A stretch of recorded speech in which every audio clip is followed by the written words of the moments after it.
A high-stakes legal battle that has been brewing behind the scenes in NASCAR just reached a surprising conclusion, and the secretive details might shake up the entire sport more than anyone realizes.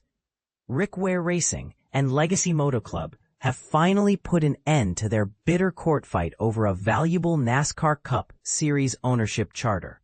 But here's where it gets controversial.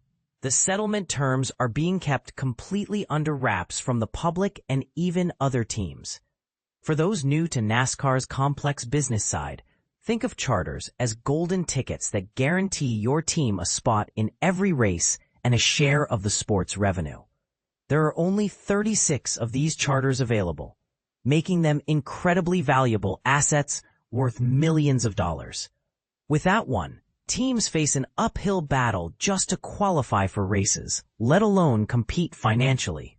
The drama unfolded over the past year as both organizations battled in courtrooms over a charter transfer deal that seemed straightforward on paper, but turned into a legal nightmare in practice. The original agreement between the two parties was signed and sealed, but the devil was in the details.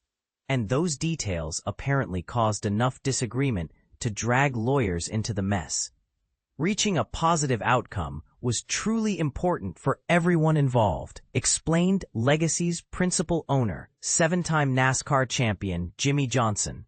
I truly respect the effort put forth by Robbie Benton and Rick Ware to reach a settlement so we may all focus on our business operations and future goals. I'm glad this is behind us and we can all move forward in unison. While Johnson's statement sounds diplomatic, the underlying tension suggests this wasn't just a simple business disagreement.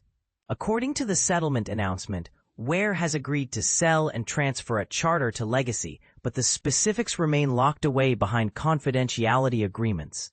But here's where it gets even more complicated, and this is the part most people are missing. RFK Racing finds itself caught in the middle of this settlement, and their silence is speaking volumes.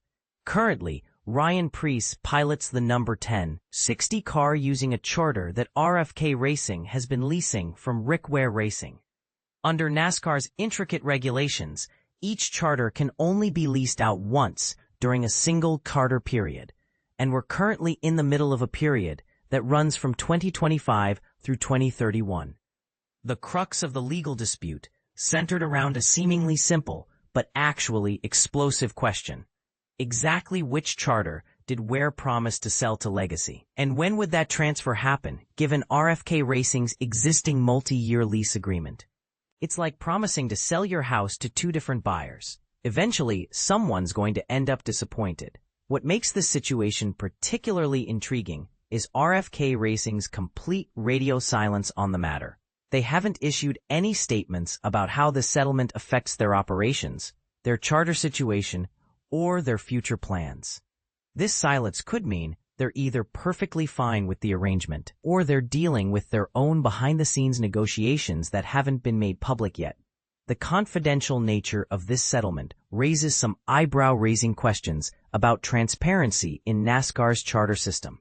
While both Ware Racing and Legacy Motor Club are celebrating their resolution, other teams and fans are left wondering what precedent this sets for future charter disputes. And this is where things get controversial. Should NASCAR's charter system operate with this level of secrecy? Some argue that private business deals should remain private, allowing teams to negotiate freely without public scrutiny.